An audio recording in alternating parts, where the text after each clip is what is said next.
Hello and welcome back to Jo's Art History Podcast Bitesize, small manageable podcast episodes that see me, Jo McLaughlin, your host and resident art historian, deep dive into a specific artwork or artist in 10 minutes or less. This week, we're deep diving into a work known as Flaming June by Sir Frederic Leighton. This is an incredibly iconic work in Britain, and it's one that currently is on display at the Royal Academy of Arts in London until January 2025. Now, the work itself isn't permanently based in the UK, so it seems only fitting that while it's here on a short homecoming tour, shall we say, that I thought I would dedicate a bite-sized podcast episode so you can learn all about it. So, let's get started. For those of you that may not know, Sir Frederic Leighton was a towering figure within the Victorian art world. Born in England, Leighton showed an early talent for art, studying in various prestigious schools across Europe, which included the University of Florence and the Academy of Fine Arts in Florence.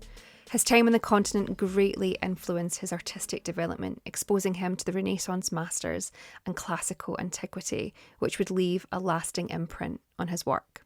Leighton's career flourished upon his return to England, and his painting, Cimabue's celebrated Madonna, was purchased by Queen Victoria, which was a significant endorsement that bolstered his reputation.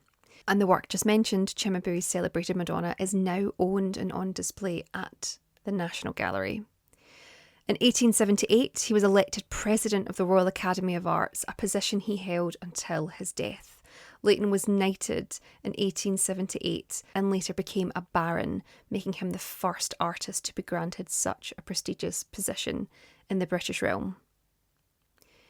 Arguably, Leighton was an absolute megastar of an artist in his day, and he's been known as championing new movements both within painting and sculpture. Now, to give you a bit of historical context, the late 19th century was a period of significant change and innovation in the art world. The Pre-Raphaelite Brotherhood, founded in 1848, sought to return to the detailed, vivid and complex compositions characteristic of art before Raphael.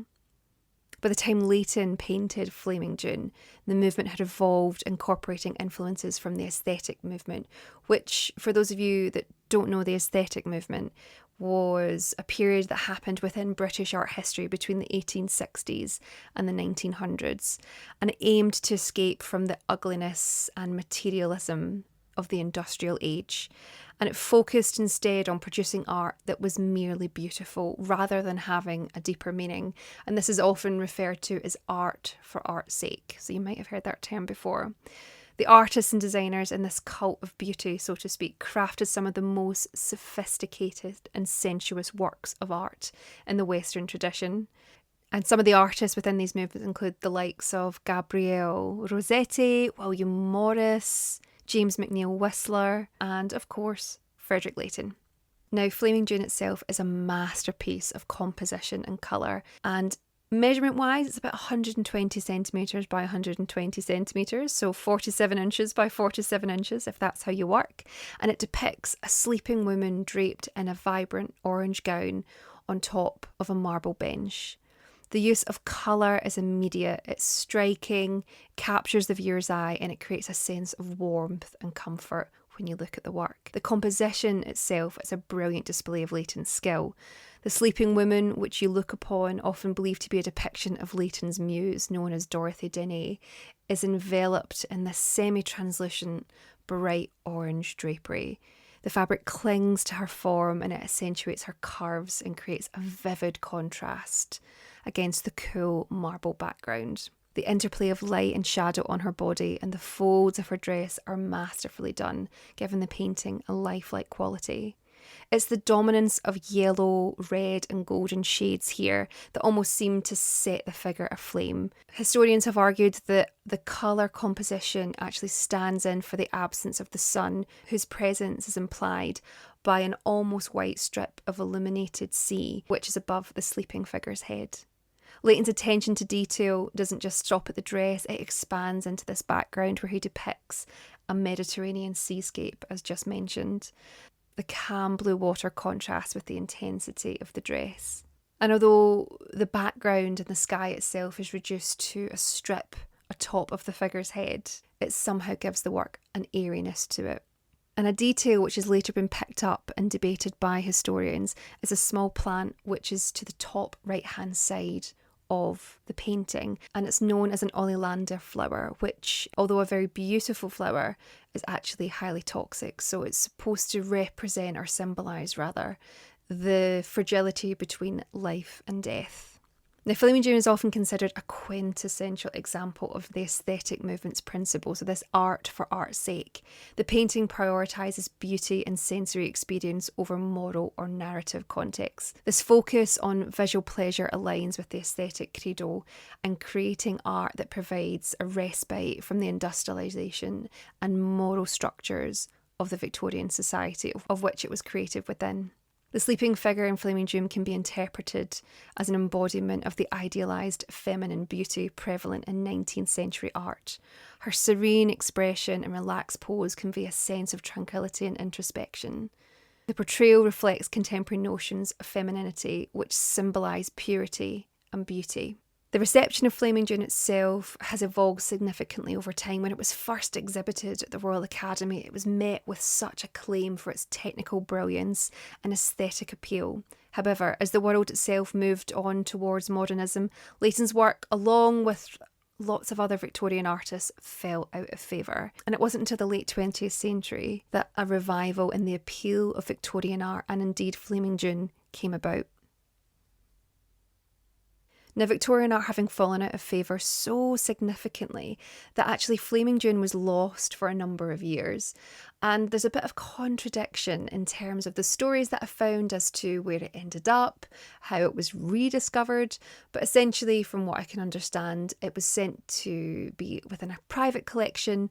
And I've read one story that a builder found it rolled up within a fireplace, and I've read another story where it was actually converted into a fire guard, so it would sit in front of a fire. That's how underappreciated this painting was. Regardless, it was rediscovered, and the painting was subsequently purchased by the Museum de Arte de Ponce in Puerto Rico. Under the museum's stewardship, it became a centrepiece of the collection and attracts art lovers and scholars all over the world. And the museum has kindly lent the painting to the Royal Academy of Arts in London until January 2025 as a way of marking their international collaboration with the Royal Academy of Arts, but also as a way of honouring Leighton, who was the president of the Royal Academy. Now, what makes this painting more than just aesthetically beautiful? We can delve into the themes and the symbolism within it, where really, if we look at how the woman is posed, there's a debate amongst historians: is she sleeping or is she actually dead? The pose of her limp arms hanging off the edge of the bench is reminiscent of classical depictions of sleeping nymphs and even deceased figures from ancient art. So as I've said, there's been a lot of back and forth and debate as to whether or not the woman is actually alive or dead, and the symbolism that sort of lies within that. And of course, the plant that I mentioned earlier at the top right hand corner seems to symbolise either death or the fragility of life and death. And perhaps by including the plant, Leighton himself was also hinting at the very thin line between life and death, a theme which Victorians themselves would be fully aware of. And as I've mentioned in a previous podcast episode, the Victorians had a whole language based around flowers.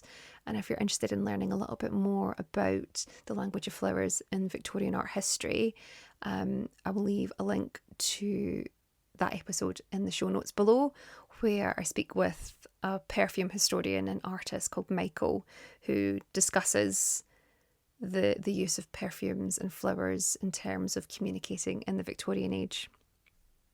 So, Flaming June, a beautiful masterpiece currently on display at the Royal Academy of Arts in London until January 2025. And I would urge you, if you find yourself in London, please go see this beautiful, beautiful painting. And there you have it, another episode of Jo's Art History Podcast, Bitesize. Small, manageable podcast episodes that see me, Jo McLaughlin, your host and resident art historian, deep dive into a specific artwork or artist in 10 minutes or less. If you've enjoyed this episode, please make sure to like, rate and subscribe. It helps other people find us and it means more to me than you know. And while you're doing that, why not share the podcast with someone you think might enjoy it too? If you'd like to support the future of the podcast, please consider purchasing and gifting me a book from my Amazon wishlist, which is in the show notes below. This will be used to research future episodes of the podcast, both full-length episodes and bite-sized episodes too. If you'd like to get in touch, you can do that in several ways. You can email me, joesarthistory@gmail.com, or you can find me on Instagram, which is @joesarthistory. Finally, I've been your host and resident art historian, Jo McLaughlin. Thank you so much for listening. And until next time, keep learning and remember, art is for all. Bye.